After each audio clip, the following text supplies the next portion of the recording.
Hello, good evening to you, sir. Hello, good evening, Michael. How are you? I'm doing wonderful by grace. It's good to hear from you one more time. I trust the family is doing well. Yes, the family is doing well. I'm also glad to be on this platform again. We thank God. Yes, we continue in our series, our new series, and this is part 2. So I'm excited. Just take us back a little, and then we take it from there. Okay, thank you very much, Michael. Once again, good evening to our very respected audience listening to us all over the region and beyond. Yes, Michael, I'm also excited about this series. Career is connected to our finances. Mm-hmm. If you have a problem with your career, your journey to financial independence will be very, very difficult. Yep. So it's important we talk about career even as we talk about money. So by way of review, last week we looked at 5 key mistakes that everyone must avoid in their career. Whether you are working in a church setting or you are working in a school or a bank, insurance company, a hotel, a restaurant, construction company, wherever it may be, you need to avoid these 5 key mistakes. So last week, siding with your colleagues in speaking against management. That was number 1. Number 2, not showing full commitment and dedication to your work. Yep. Number 3, not learning from others' mistakes, particularly those very close to you. And number 4, not asking relevant questions. Not asking questions. Anytime you are giving instructions. Always good to ask questions and to pretend you understand what your boss is saying. And then lastly, we look at those who promise so much, give so much hope to the customer. By the end of the day, they underperform. So over-promising and under-delivering. We looked at that last week. So quickly, what are we looking at today? Today we are going to take another 5 because we're running this series all throughout the year, throughout the month of March. Okay. So number 1 for today, I'm going to list them, then I will take them one by one. Okay. So career mistake number 1, not specializing in the field. Not specializing in a field. In the field. That is being a jack of all trades. That's a very serious mistake to avoid. Number 2, bringing your private life to the office. You trust it. Bringing your private affair, private life to the office. Bringing your private life to the office. The office, yes. Number 3, not exuding confidence in your outlook. Not exuding confidence in your outlook. Okay. So in the way you talk, in the way you carry yourself, in the way you respond to questions when your boss speaks to you, there is no confidence in it. That's a mistake you must avoid. Then number 4. Am I right? Yep. Number 4. Poor dressing or grooming. Poor dressing or grooming. Or grooming. Yes. And then number 5. Number 5, very serious one. Getting angry on the least provocation. One touch. Hey.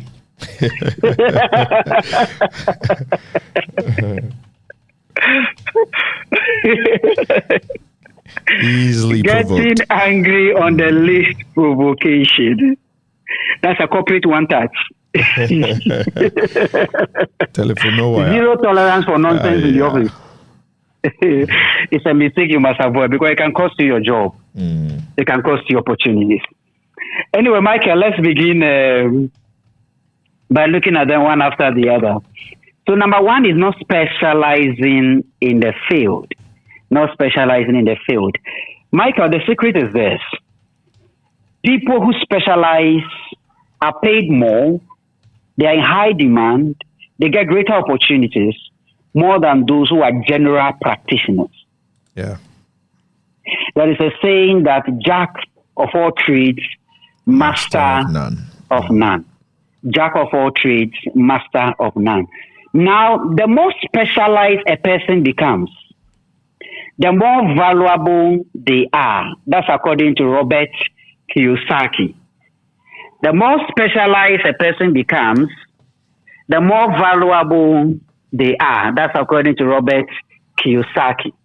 Now, what are we saying? What we are saying here is that specializing in your career is a very important decision you must take, even at the beginning stage of your career. Because if you don't, along the journey, things can be very tough. Let me read a very interesting story here about Jennifer. Jennifer had always been an ambitious and curious professional. She dabbled in graphic design, digital marketing, content creation, and even coding. At first, it seemed like a smart strategy. She could do a bit of everything, which made her a valuable asset to her team. But as time went on, something became clear. She knew many things at a surface level. She wasn't an expert in any of them. When a high-profile client needed an expert for an advanced digital marketing campaign, Jennifer was excited to take on the challenge. However, as the project progressed, she quickly realized she lacked the deep expertise required to deliver exceptional results. She fumbled through the strategy, struggled with execution, and ultimately had to call in a specialist to fix the errors. Her boss took note, and when it came to time to promote someone to a leadership role, Jennifer was overlooked in favor of someone who had a clear specialization. Now, Michael, as you can see from the story of Jennifer, it reflects the picture of many of us, especially as believers who are very good in doing a lot of things, but we lack mastery in any of them. Even in the Pauline epistles, the Apostle Paul encourages us to develop mastery over our game, because the world rewards people who specialize in their field. Specialists are always in high demand. Specialists are always paid higher than the average person. Michael, are you there? I'm here. I can hear you. Okay, that's great. Good. So lack of specialization stifles career growth. Mm-hmm. Yes, this is very important. Lack of specialization stifles career growth. Now, Michael, I'm emphasizing this because many of us have been deceived along the line that the more things you know, the better your chances of success and progression in a career. But that is not true. No, the best thing you need to do is to be able to select a field, master it, and then you pick bits and pieces of other things along the way. What I call the auxiliary skills. You pick them to augment your main field. Okay? Mm-hmm. But having surface knowledge of bits and pieces of everything does not make you stand out. You are no master in Yes, because you haven't mastered any of them. You just have surface knowledge. Mm-hmm. You know bits and pieces of each of them. Yeah. And that cannot make you stand out. So what am I saying? What I'm basically saying is that your field is accounting. Okay? Your field is accounting. Specialize in accounting. Get to the highest level in accounting. Become a chartered accountant. Because there are organizations, if they are looking for an accountant, they will not just take a BBS accountant. Yeah. They will not take a bachelor's degree accountant. They are looking for a chartered accountant because of the high profile nature of the work. So it's not every accountant who is an accountant. You must be a specialist. You must be a professional in your field. That's what we are saying. Yeah. You must be an expert in your field. So developing expertise is very important if you want to climb up the ladder. Now, let me conclude this by giving a few tips on how to develop expertise. Number one, identify a growing field and become an expert in it to future-proof your career. Okay. Let me repeat it again. Identify a growing field and become an expert in it to future-proof your career. All I'm saying here is that you are in a field. There is emergence of AI. There are other development that are particular to your field. They are connected to your field. Pick one of them and specialize. Okay, let me break it down. Too much talk. Your field is marketing. Okay. There is an area of marketing, okay, which is digital marketing. There is another area of marketing, which is PR. There is another area of marketing, branding. Pick one of them. So if it's digital marketing, pick digital marketing and specialize in it. And understand how digital marketing applies in all the various social media platforms and other digital platforms. Master it from A to Z. If you need to get a PhD, get a PhD in it. If you want to get a master's, get a master's in it. Yeah. And study and practice well in the field. Mm-hmm. That's what I'm saying. Number 2, say no to projects that don't align with your choosing specialization. Okay. Mike, this can be sometimes very difficult to do, especially if you're really, really, really looking for money. Mm-hmm. Say no to some of these things. What am I dryer? Not the oil and most. And you know, that is the reason why sometimes people become jack of all trades, because you don't want to let the money go. Yeah. You know, you want to claim every money that comes around, but it can distract you. It can distract you. It is better to use 10 years to specialize in a field so that one day organizations hire you and they pay you so much because you are a specialist than to be playing around for the past 10 years when you haven't mastered anything. Mm-hmm. So you see, so which is better, to be taking small coins or to master your job, become an expert, get one contract and it's so much money with so much benefit, which is better. I don't think anybody wants to suffer with small coins. Yeah. Number 3, follow industry leaders in your field. Follow industry leaders in your field. So you are a young man, you said, I love ministry, I want to go into ministry, I'm believing God to use me mightily. All the powerful evangelists on your field, you don't even follow them on social media. Mm-hmm. But you are proudly following hip life artists. You are proudly following footballers. TikTokers. You understand everything. TikTokers. You will laugh 3 hours non-stop on TikTok. You are just laughing, quack, entertaining yourself. But you don't follow any evangelist. How can God use you as an evangelist? Follow the expert in your field. You must be able to mention the names of the top 5 experts in your field if you are really serious about developing expertise in that industry. Okay. Yes. I was very surprised about someone who is studying marketing at one of the universities, and he told me he's very passionate about marketing. He loves marketing and all that. And I mentioned the name of one of Ghana's number 1 marketing professors. He said he doesn't know him. I was very surprised. Until he didn't cry that. You must know the expert in your field. You say you want to be a DJ. You don't know. You can't even mention top 3 DJs in Ghana. So I mean, how serious are you? Number 4, use platforms to showcase your expertise. Is this still under specializing? Yes, tips on how to specialize. This is very important. That's why I'm giving the tip. All right. So use various platforms to showcase your expertise.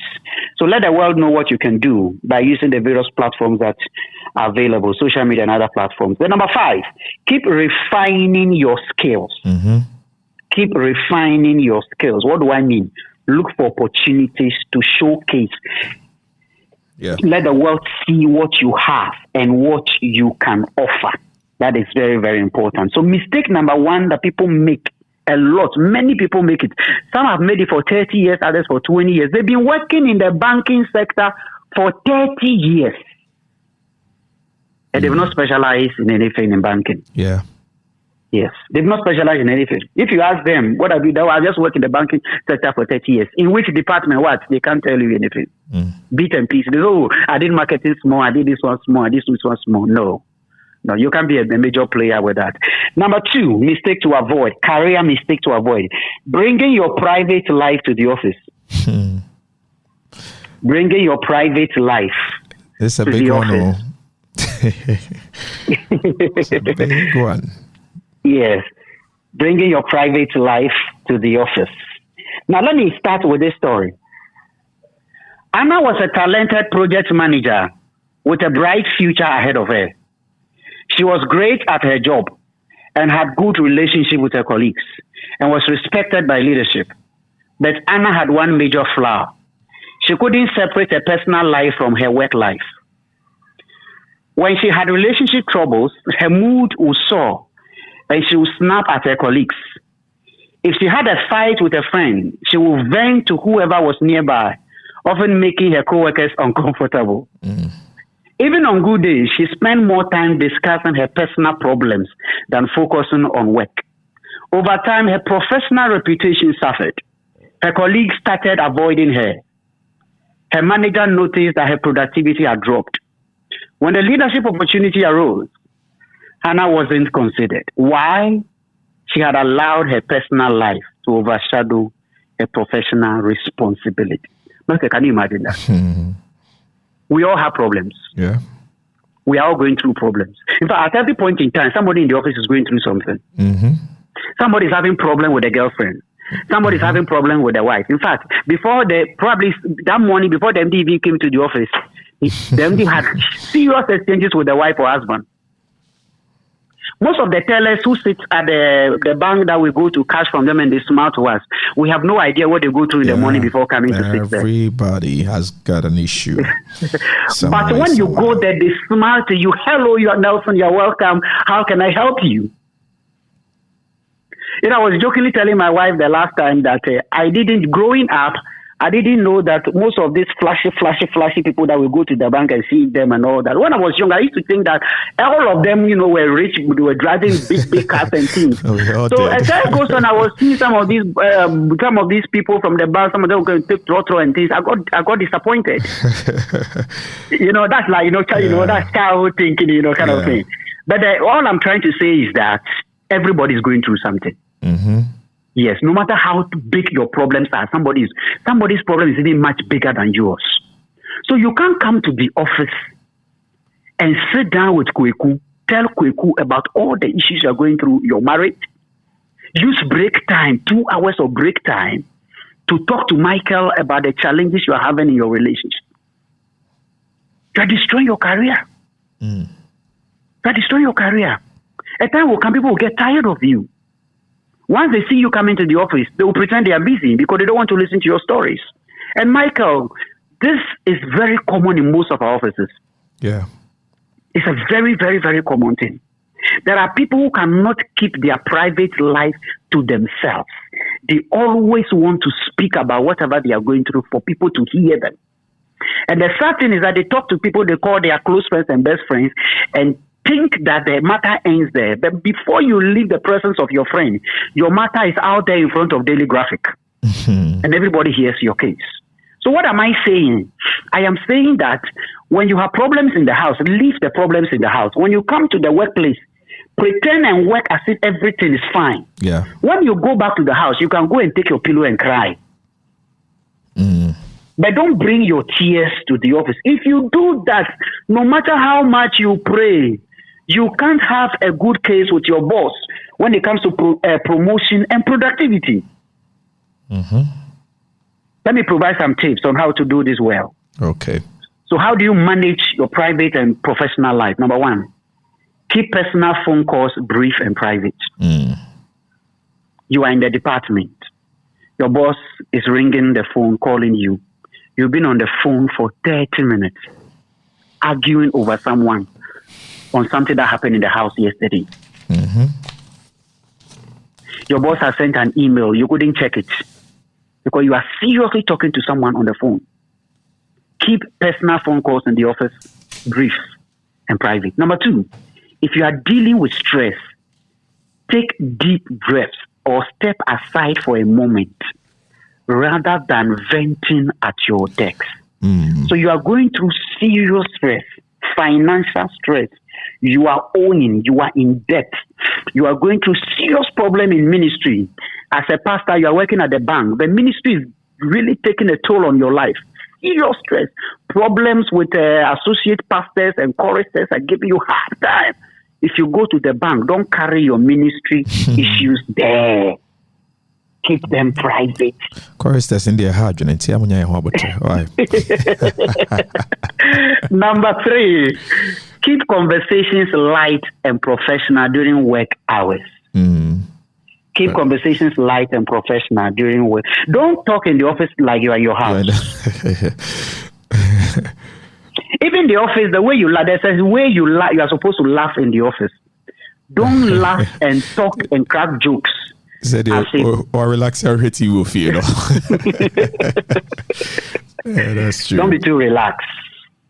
Don't be too relaxed, because the words that come out of your mouth, people carry it around. Yeah. Number 4 tip, maintain emotional control.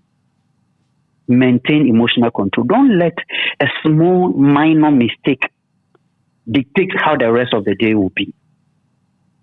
Just one person you had an encounter with in the morning who provoked you, and your anger has lasted till 5 p.m.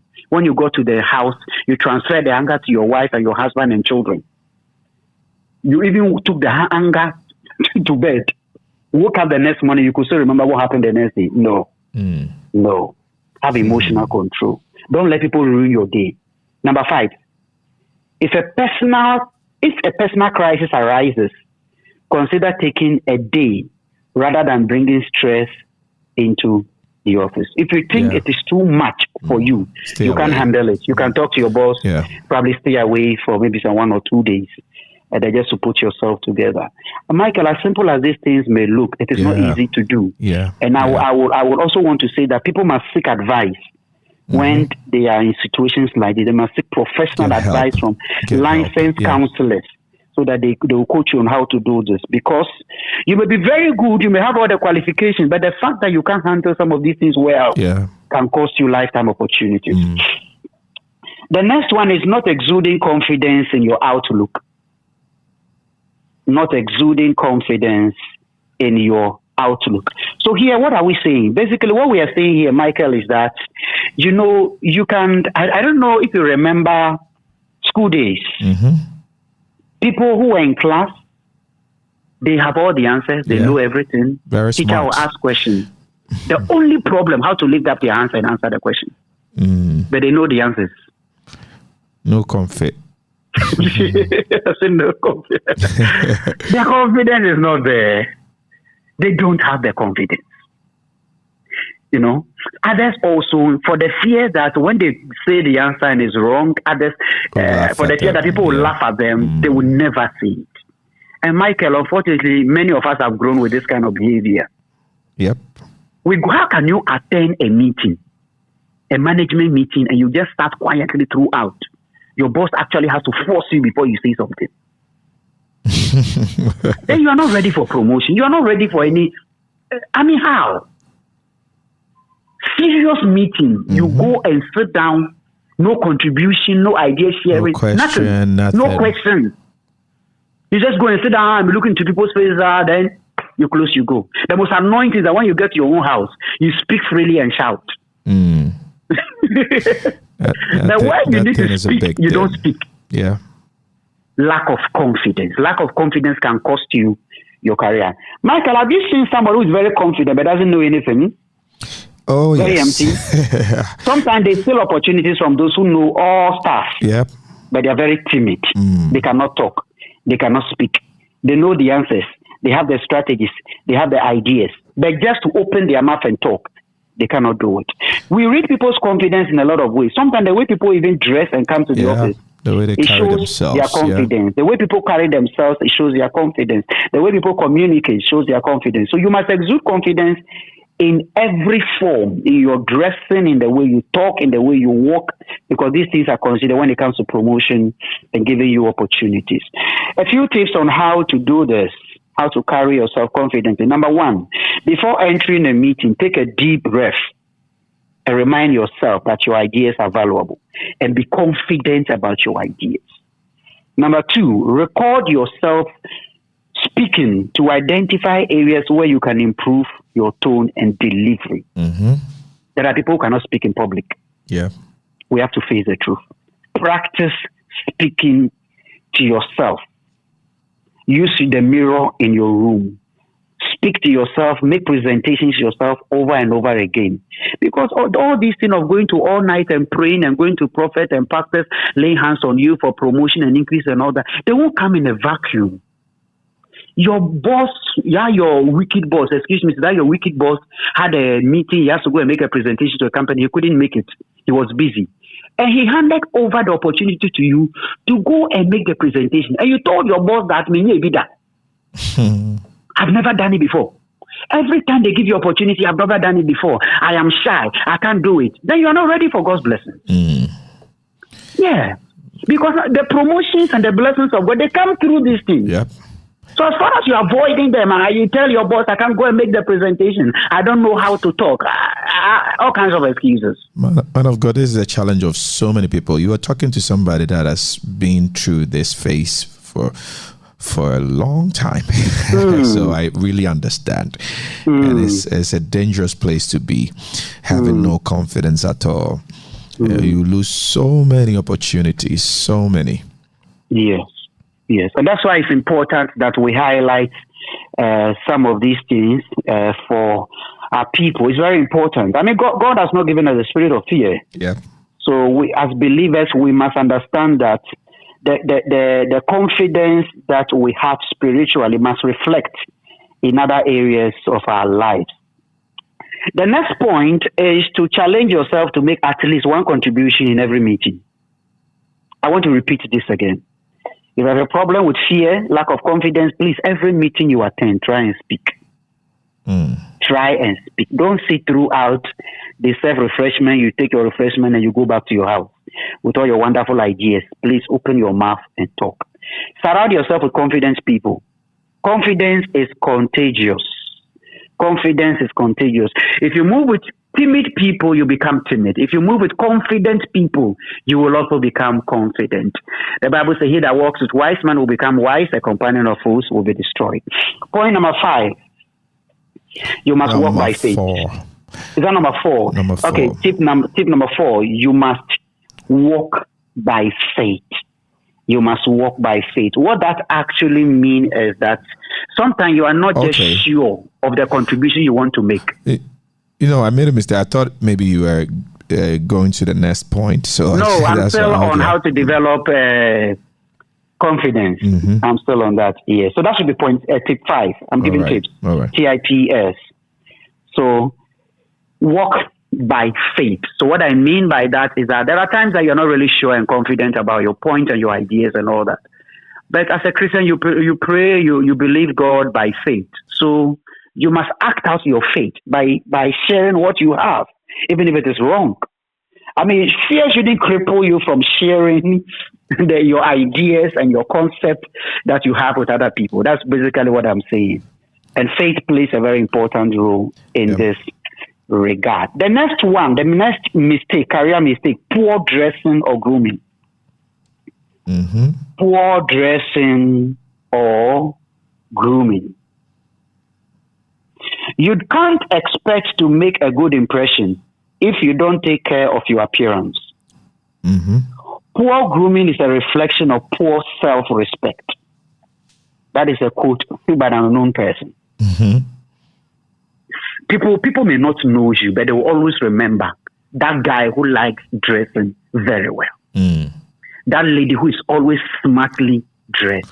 Looks good all the time. Michael, as a parent, one of the valuable lessons I have learned is how to keep your children always clean and tidy. And I'm the type of person when the nannies put on dresses for the children. In fact, I have some of the children in my own bedroom. I have some of the dresses in my own bedroom. So when the nannies dress the children and I don't like the dress, I go and take it off and I put my own dress on the children. Recently, they were going to school. They have put on some socks for them. I saw the socks. I didn't like the color and the way it was looking. I took it off, put on a nicer looking one. And I told them that Monday is the first day of the week. If your child is going to school, the bag, the dress, everything the shoe, should be the socks, everything must be jet. You can't say anything. If you do that, you see, even children, when they wear nice dresses, Micah, do you realize how confident they feel? Yes. The confidence, the excitement, the smile. It is the same thing as adults. One of the reasons why you are timid is because of your dressing. You dress too casual. If you were Elon Musk, I wouldn't even have to bother myself. If you were Bill Gates, I wouldn't have to bother myself. So you and I know your level. You see, you and I know your level. So you cannot dress like that. You don't have nothing to prove. No. You haven't gotten there yet. You haven't gotten there yet at all. So dressing or grooming is very important in our journey of career success. Not dressing well, dressing casually can cost you career opportunities. Michael, let's be honest with ourselves. If you are the MD in the office and you have these two guys, one is very good. Whatever job you give him, he'll do it nicely for you. There's always shabbily dressed. And then you have this average guy, hey, always shining. So. Well, when you come to pass by you, even the deodorant alone, the perfume alone, you have to turn and look at him again. The lady is smartly dressed. Every time, spot on, no mistake. 5 days in a week, well dressed. If you have to promote these two people, would you say the other guy is good, but he dresses shabbily, so you rather give him the opportunity, or you give the one who is averagely good and dresses well? You consider the one that looks good all the time. You will consider. Yep. You will consider the one because of her dressing, because of his dressing. I don't think there is any company that will appoint somebody to be a CEO or MD who doesn't dress well. It's a bad look for the company. Michael, some people think these things don't matter. But they matter. And it's a career mistake that has cost a lot of people opportunities. But that casual look, it has cost them a lot of opportunities. But we are doing this because as believers, I mean, like I say all the time, what's the use in wasting time praying and fasting and all that? And then just because of your dressing, you lose an opportunity. You've had a great opportunity to go and make a presentation at a place where you can get funding for your business. And you went to the meeting casually dressed, thinking that you know your staff, so your dressing doesn't matter. Don't mind the body, mind the engine. No, my brother, I cannot wait for you. Impressions. It can't work for you like that. Very important. Let me conclude on a few tips for that. Number one, plan your outfit the night before your meeting. What you are going to wear. Get it landed, well ironed, keep it in advance, prepare it. Number two, keep a grooming kit at work. Your comb, your deodorant, fresh mint for quick touch-ups. Have a backup. Thank you. The ladies are very good in this. Yeah. So some gentlemen also do this very well. Number three, invest in quality basics. What do I mean by that? Well-fitted shirts, good shoes, neat hairstyles. Some people are so chiseled on themselves that they're not even ready to spend money on their hair. I don't remember the last time they bought something for themselves. They are over-managing. I mean, for God's sake, all the money you are struggling and making for and all that, who are you leaving the money for? The money is for you now. You die today. Somebody will take them. Buy some nice shoes to wear. Buy some nice dress. Look good. Look good. Excuse me, if you're not there tomorrow, people come and take all these dresses and wear them for you. Oh, yeah. Yes, and they'll take your money and go and shop and enjoy better. You will love to wake up and just find them and die again. Please, enjoy yourself. My time is almost up. Let me end here. The last one, getting angry on the least provocation. Getting angry on the least provocation. Let me read a very short story about Mark. Mark was an excellent software engineer. He was smart, efficient, and had an incredible work ethic. However, there was one major problem. He had a short fuse. If a colleague made a mistake, he would lash out. If a client requested last-minute changes, he would grumble loudly. Even minor inconveniences like a slow internet connection would send him into a fist of frustration.